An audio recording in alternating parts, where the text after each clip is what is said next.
Welcome friends. এই টাইপের অঙ্ক এর আগের ক্লাসে শিখিয়েছি, যদিও তবু শুরু করছি। তো চলো কথা না বাড়িয়ে সোজাসুজি ক্লাসের অঙ্কের সমাধান করা শুরু করে দিই।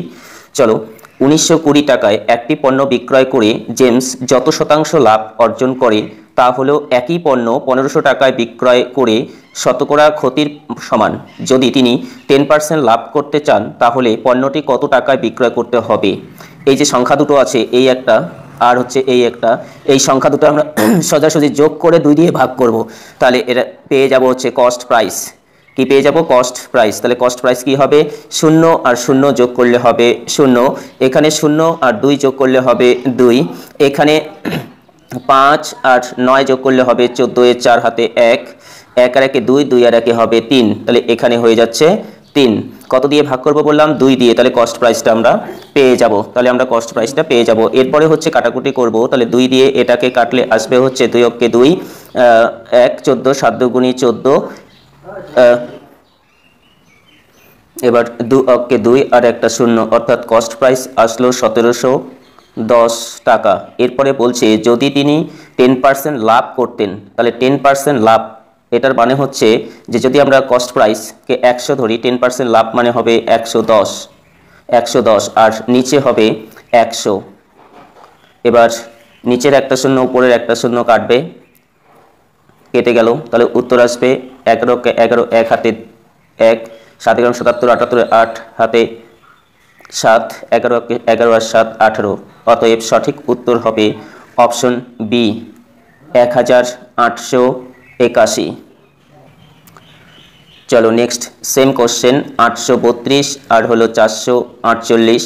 কস্ট প্রাইসটা আমরা বের করব। সিপি ইকুয়াল টু, এই দুটো যোগ করে উপরে লিখব 8 আর 2 10 এর 0 হাতে 1, 5 আর 3 8, আর 4 আর 8 যোগ করলে হবে 12, আর নিচে লিখব 2।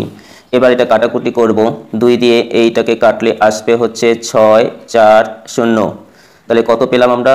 পেলাম হচ্ছে 640। ক্রয় মূল্যটা পেলাম হচ্ছে 640।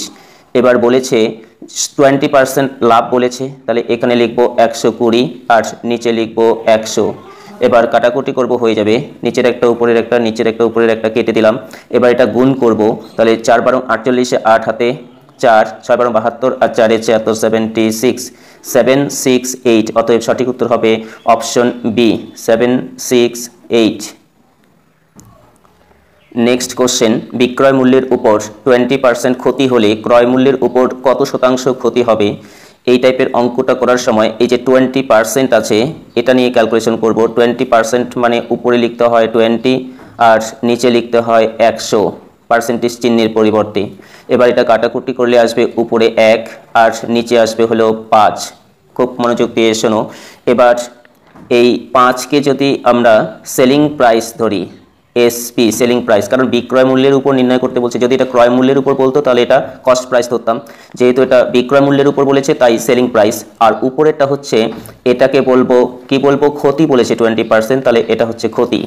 এবার এটা আমরা অনুপাতের আকারে লিখবো। অনুপাতের আকারে বলতে হচ্ছে cost price CP is to selling price মানে হলো এসপি। এবার সেলিং প্রাইসটা হচ্ছে 5, আর এখানে দেখো 5 টাকায় বিক্রি করে 1 টাকা ক্ষতি হয়েছে, তার মানে আমরা কিনেছিলাম হচ্ছে 6 টাকা দিয়ে। এবার হয়ে গেল। তাহলে এরপরে হচ্ছে আমরা যখন লাভ বা ক্ষতি, শতকরা লাভ বা ক্ষতি বের করব, তখন উপরে লিখব মোট লাভ বা ক্ষতি, অর্থাৎ উপরে 1, আর নিচে লিখব হচ্ছে কস্ট প্রাইস মানে 6, গুণ চিহ্ন দেব, দিয়ে 100 লিখব। এবার এটা কাটাকুটি করব, হয়ে যাবে এত পার্সেন্ট। এবার কি আসলো? এটাকে কাটলে 3 দুগুণী 6 হবে, আর এটা 50 দুগুণী 100 হবে। তাহলে 50/3 হবে সঠিক উত্তর, অপশন বি, 50/3%।